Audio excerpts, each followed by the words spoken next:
Hello guys, magandang hapon po sa inyo lahat. Ako'y nag-prepare ng pagluluto dahil may pasok ako mamayang gabi. Ito po yung aking sinimulan. Ipakulo muna ako ng tubig na may asin. Yan. Pasensya na kayo sa aming lutuan dito guys, kasi ito yung sa apartment po kami kasi nakatira. So yun nga guys yung aking ingredients. Mayroon akong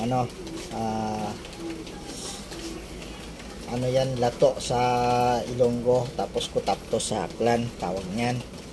Tapos yung dito sa Manila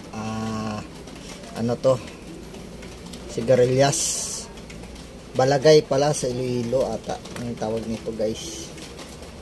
Tapos mayroon akong sibuyas, kamatis. Yung kamatis guys napakamahal, 2 piraso 36. Tapos mayroon akong pansahog na hipon. Yan guys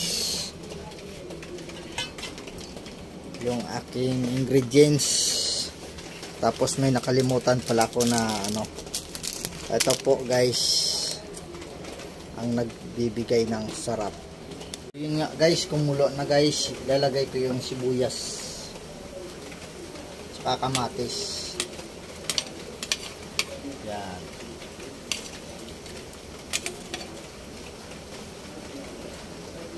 Magsisigang tayo ng hipon. Pakukuluan ulit natin guys bago ilagay yung hipon. A few moments later. So yun nga guys, magsasalang na rin tayo ng sinaing. Guys, magsasalang tayo ng sinaing guys.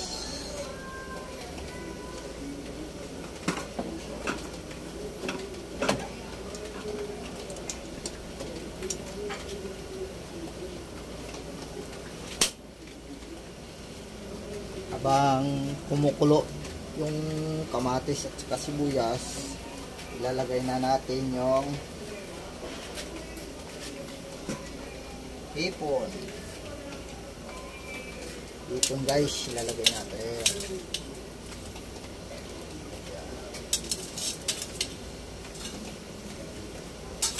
Tapos susunod ko yung gulay.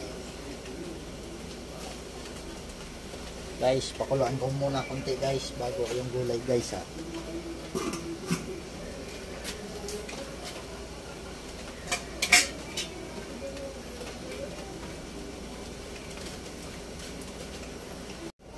Guys, kumukulo na yung ating hipon. Yan natin yung gulay guys, isasahog na natin. Talbog na natin yung gulay guys.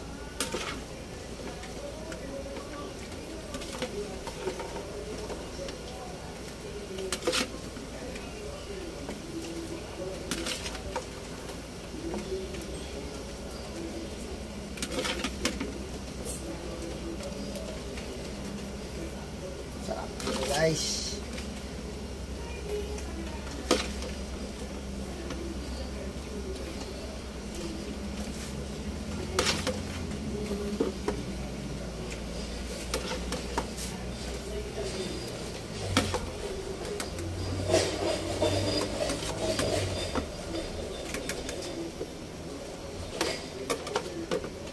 Okay, pabayanan na lang natin guys na kumulo ulit bago ilagay yung sinigang original sampalok. So yun nga guys, kumulo na siya. Susunod na natin yung original sinigang sa sampalok. Baka naman nor. Okay, ubusin natin guys, wala tayong matitira dyan para sarap migop, lalo na malamig-lamig ngayon. Yan guys, yan natin ng ano para mahalo siya. Tunaw. Sarap higop ng mainit na sabaw, guys. Oh.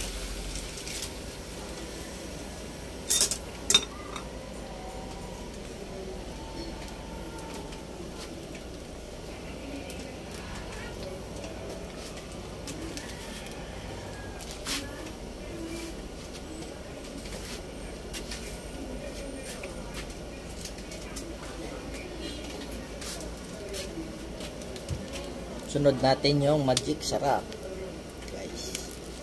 Pampalasa. Baka naman magic sarap.